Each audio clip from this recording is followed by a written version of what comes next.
शनमुगम जी, भारत के विदेश मंत्री डॉक्टर जयशंकर जी, सिंगापुर बिजनेस जगत के सभी लीडर्स, देवी और सज्जनों,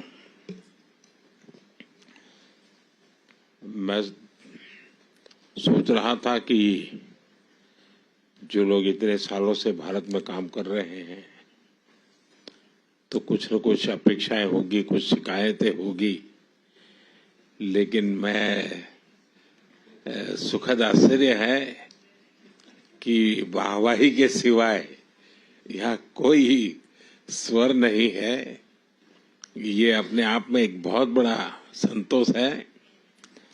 और मैं अपना बात शुरू करने से पहले मैं क्वेक क्वांग मंग को कहना चाहूंगा, उनका मीठा पान। देखिए, हिंदुस्तान में जब भी पान की चर्चा होती है तो बनारस के बिना अधूरी रहती है। और मैं बनारस का सांसद हूं। अगर आप पान खाने का सचमुच में मजा ले रहा है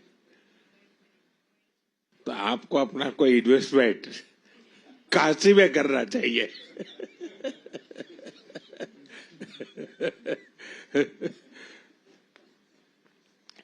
लेकिन मुझे बहुत अच्छा लगा, अनेक विषयों पर बात करने का, आप सबको सुनने का मुझे अवसर मिला। मैंने देखा कि एक विषय जो प्रमुख रूप से नजर आ रहा है वो स्किल डेवलपमेंट का आ रहा है। और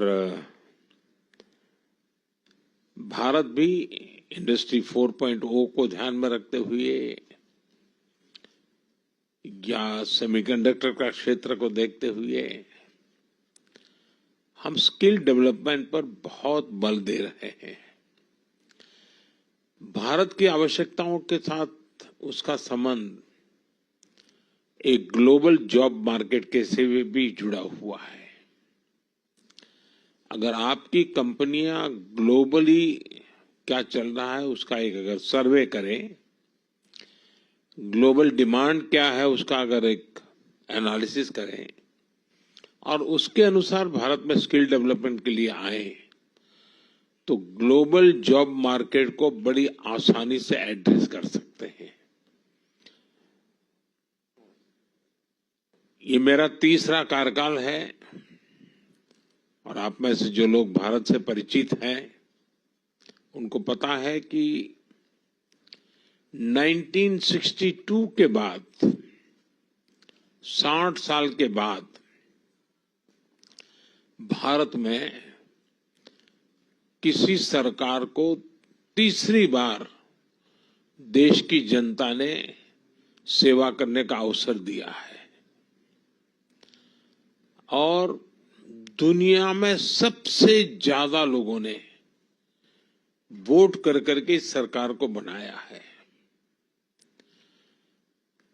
और उसका मूल कारण है कि 10 साल का इस सरकार के नीतियों पर विश्वास, उसकी नीयत पर विश्वास और देश को जिस दिशा में हम ले जा रहे हैं, देश में जिस ऊंचाई को प्राप्त करने का हम प्रयास कर रहे हैं, वो भारत के सामान्य मानवीय के एस्पिरेशंस के अनुकूल है। और तब जाकर के इतना बड़ा देश आपके साथ चलता है। यहाँ एविएशन सेक्टर के लोग हैं, दुनिया में फास्टेस्ट ग्रोइंग एविएशन सेक्टर कहीं है तो भारत में है। और हम भी चाहते हैं कि बहुत तेजी से एविएशन के लिए जो जरूरी इंफ्रास्ट्रक्चर है, जो एमआरओज की जरूरत है, वो हमारी प्रायोरिटी का भी एक क्षेत्र है। और इसलिए मैं चाहूंगा, अब जैसे सिंगापुर एयरलाइन का कहना है कि हमें जरा कनेक्टिविटी के लिए नए नए डेस्टिनेशन मिले, बहुत स्वाभाविक है। लेकिन मैं ये भी चाहूंगा कि आप इतना छोटा विचार मत रखिए। आप आइए, नए एयरपोर्ट के मैदान इन्वेस्टमेंट की दृष्टि से आइए, डेस्टिनेशन भी ले जाइए, एक विन विन सिचुएशन बनेगी। एयरपोर्ट का निर्माण भी आप करेंगे, डेस्टिनेशन का अपॉर्चुनिटी भी आपको मिलेगा। तो हम एक उस प्रकार से एक पैकेज बना करके चल सकते हैं, क्योंकि भारत में शायद मुझे बहुत ही निकट भविष्य में 100 से ज्यादा एयरपोर्ट बनाने होंगे। यानी अपने आप में एक बहुत बड़ा मिशन है, क्योंकि जिस प्रकार से मेरा यहाँ एविएशन सेक्टर का ग्रोथ है और जिस प्रकार से एस्पिरेशनल सोसाइटी के ये जो मांग है, आज मैं उसको कैटर नहीं कर पा रहा हूं, हम कम पड़ रहे हैं, हमें बहुत बड़ी आवश्यकता है। उसी प्रकार से आज खुशी की खबर तो है ही है, एयर इंडिया का आपके साथ यहाँ मर्जर होना, ये अपने आप में एक बहुत बड़ा काम हुआ है। लेकिन ये भी हम सोचे कि Bharat with in India domestic air traffic के लिए हम चाहते हैं कि कंपटीशन की स्थिति बने, अधिक कंपनी आए। आज वो स्थिति नहीं है, बहुत पूरा स्काई ओपन पड़ा है जी। और मैं चाहूंगा कि आप में से जो कंपनियां उस दिशा में भी आगे आना चाहती हैं, तो उसके लिए भी अवकाश है।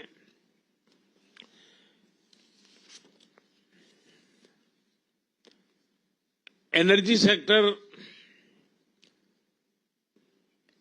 में यहाँ पर काफी चर्चा हुई, ग्रीन हाइड्रोजन की, अमोनिया की।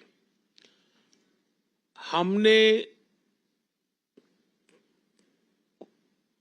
पूरी दुनिया को एक वादा किया है और हम ग्लोबल वार्मिंग को जो चैलेंज मानते हैं, उसमें हम सिर्फ अपनी संवेदना व्यक्त कर करके अटकने वाले नहीं है, हम सॉल्यूशन देने वाले लोग हैं।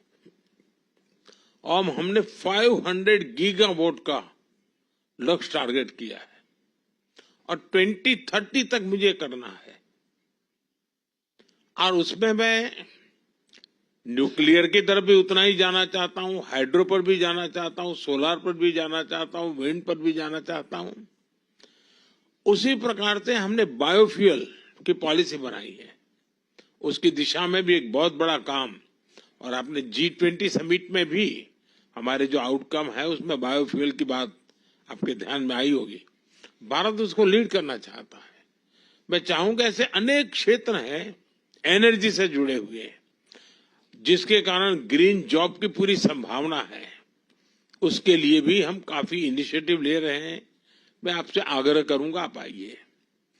हम देश में दूसरे प्रकार से भी एनवायरनमेंट को एड्रेस करना है, जैसे हमारी स्क्रैपिंग पॉलिसी, ये इतनी बड़ी अपॉर्चुनिटी है। मैं सरकार के सारे पुराने व्हीकल स्क्रैप करने की दिशा में जा रहा हूं।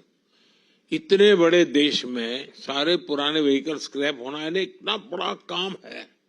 अगर आपकी कंपनियां मान लीजिए इन्वेस्टमेंट करें या खुद उस दिशा में आए, और उसके कारण इलेक्ट्रिक व्हीकल का बहुत बड़ा नया मार्केट बनेगा। जैसे मेरे मन में है कि मैं मेरे देश की मेरी पहली प्रायोरिटी सारे एम्बुलेंसेस, जितने पुराने एम्बुलेंस हैं, उन सारे एम्बुलेंस को स्क्रैप कर देना और उन सबको नए, और वो भी हाइब्रिड इलेक्ट्रिक व्हीकल भी हो और हमारे जो रेगुलर जिस प्रकार का फ्यूल का उपयोग करते हैं, ताकि कभी एम्बुलेंस को रुकने की नौबत ना आ जाए।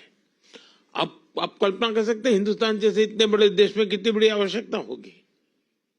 पब्लिक ट्रांसपोर्ट, तो स्क्रैपिंग का एक ऐसा बड़ा क्षेत्र है, अगर आप वहां की कंपनियों को फाइनेंस की मदद कर सकते हैं और थोड़ा शुरू में, क्योंकि एक प्रकार से ग्लोबल गुड के लिए है, ये एनवायरनमेंट की दृष्टि से बहुत बड़ा काम है, तो आपके लिए एक बहुत बड़ा अवसर के रूप में। आप जानते हैं, मैं पहले भी कह चुका हूं, रिफॉर्म के क्षेत्र में मेरी सरकार बहुत प्रतिबद्ध है और हम रिफॉर्म हमारे देश की आवश्यकता, हमारे देश के भविष्य को ध्यान में रख कर कर रहे हैं, लेकिन हम ग्लोबल स्टैंडर्ड को मीट करने वाले रिफॉर्म्स भी कर रहे हैं। और रिफॉर्म, परफॉर्म, ट्रांसफॉर्म करके संकल्प को लेकर के हम चल रहे हैं। और जैसा गौतम जी ने उल्लेख भी किया मेरे लास्ट भाषण का, मैं तो कहूंगा हम रिफॉर्म करेंगे, आप परफॉर्म कीजिए। अवसर ही अवसर है और इसलिए मैं आप सबको, और आप जानते हैं जहां तक पॉपुलेशन के हिसाब से दुनिया में हमारा जितना है हिस्सा, पहली बार हम उस स्थिति पर पहुंचे हैं कि हमारे पॉपुलेशन का जितना परसेंटेज है उतना ही परसेंटेज, उससे +1 हम ग्लोबल गुड में कंट्रीब्यूट कर रहे हैं। यानी एक वैश्विक जिम्मेवारियों को संतुलित रूप से यानी निभाना, ये बहुत कम लोग कर सकते हैं जो आज इतना बड़ा भारत देश कर रहा है। तो मैं मानता हूं कि इसको आप आगे जाकर के अपने फायदे में भी कैसे बदल सकते हैं। आप देखते हैं फिनटेक की दुनिया में भारत के पास टैलेंट भी है, उसका लाभ तो मिलेगा, लेकिन भारत के लोग टेक्नोलॉजी के अडॉप्ट करने में कितने तेज हैं। आज फिनटेक की दुनिया में हमारा यूपीआई, फाइनेंशियल डिजिटल ट्रांजैक्शन, दुनिया में जितना रियल टाइम ट्रांजैक्शन होता है उसका 50% अकेले इंडिया में होता है। इसका मतलब ये ऐसा क्षेत्र है कि जिसमें, इसका मतलब ये हुआ कि फिनटेक की दुनिया में अगर ग्लोबल लीडर बनना है तो भारत को केंद्र बिंदु बना करके बड़ी आसानी से आप फिनटेक की दुनिया में आप आगे आ सकते हैं। स्टार्टअप के अंदर हमने काफी रिफॉर्म की है। इस बजट में भी हमने स्टार्टअप को काफी रिलैक्सेशन दिए हैं। भारत में Tier 2, Tier 3 सिटी में भी बहुत तेजी से स्टार्टअप ग्रो कर रहे हैं। 10 साल के भीतर भीतर हम करीब 10 साल पहले 100 स्टार्टअप थे, आज करीब 100,000 से भी ज्यादा स्टार्टअप है।